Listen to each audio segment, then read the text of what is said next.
Welcome to Shades of Migraine, a podcast series created by the Association of Migraine Disorders. Migraine isn't black and white, it's blurry and shadowy, but there are many forces at work trying to change how we think about and deal with this disease.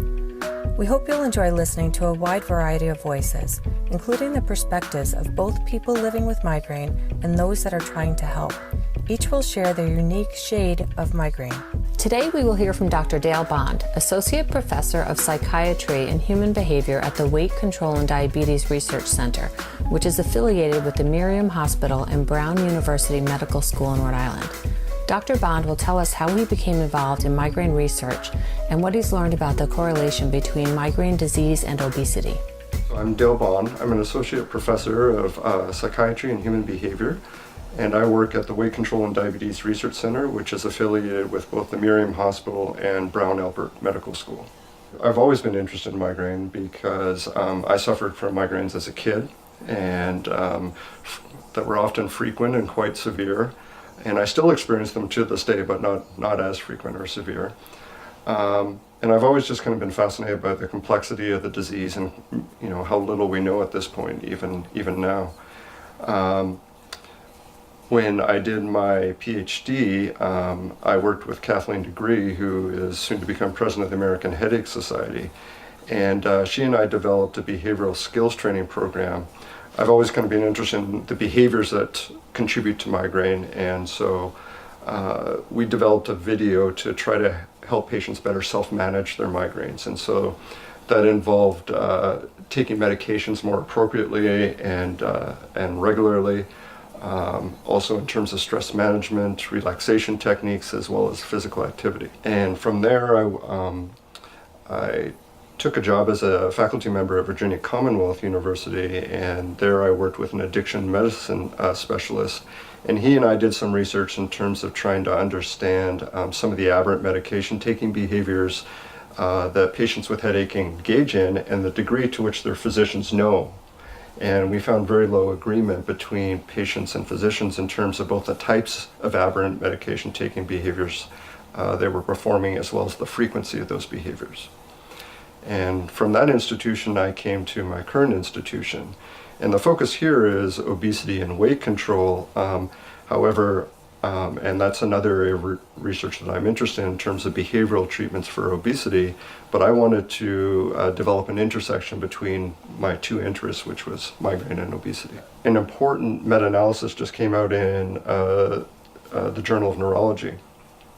And what they found is that obesity, it was conducted by Lee Peterlin, and what their group found is that obesity is associated with about 27% increased risk of having migraine.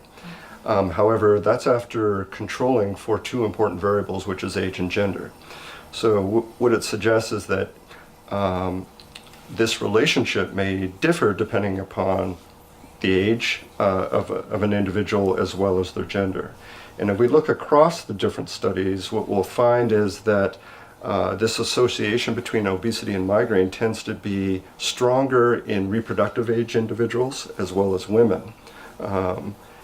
Another important thing we are starting to see is that it's not only in terms of just kind of general obesity, but it might also have something to do with the location of where a person holds their weight. For example, abdominal obesity being associated with migraine.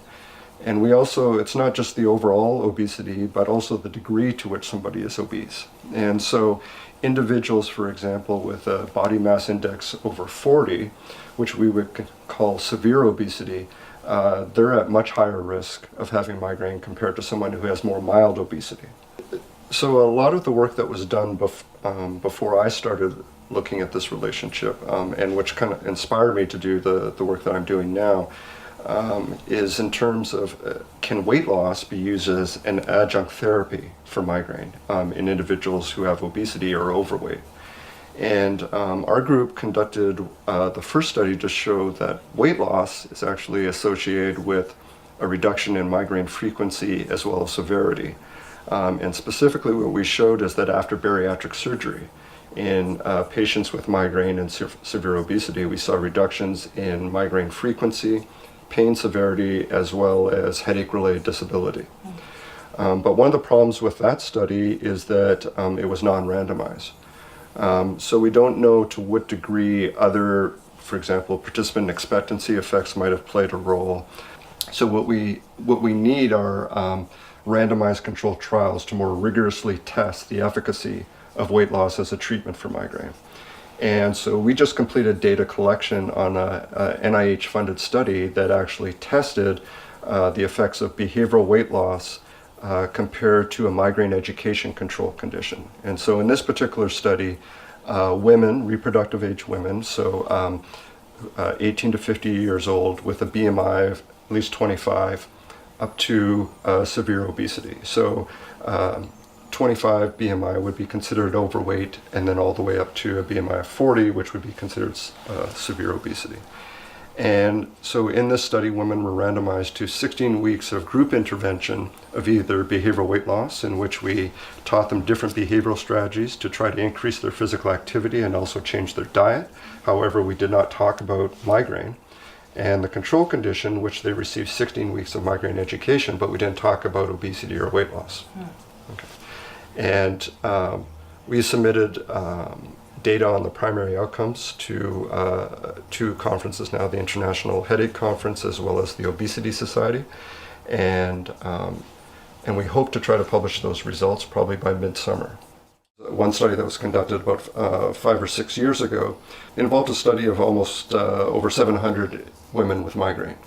And what they found is that depression and anxiety were most prevalent in migraine sufferers who also had obesity, which suggests that depression and anxiety actually modify the relationship between these two conditions. Another area of research that we're pursuing is whether actually migraines lead to weight gain and eventual obesity. And so one of the mechanisms through which that might occur is overeating, which you mentioned. And so in both animal literature as well as other pain conditions, we see that individuals sometimes use eating as a pain coping mechanism, and that palatable foods in particular can serve to suppress pain. And also it's kind of interesting to think about because we usually think of migraine as involving nausea and vomiting and anorexia. So like, why would anybody want to eat? But what they're showing again by using smartphones and more real-time methods is there's extreme variability in experiencing those symptoms. Some patients don't experience that at all. Some patients only experience it during a minority of their, during a small number of their attacks. And so also we see fluctuations in hormones that influence appetite during an attack. And so when we see these large, up and down type cycles, is that actually can contribute to overeating.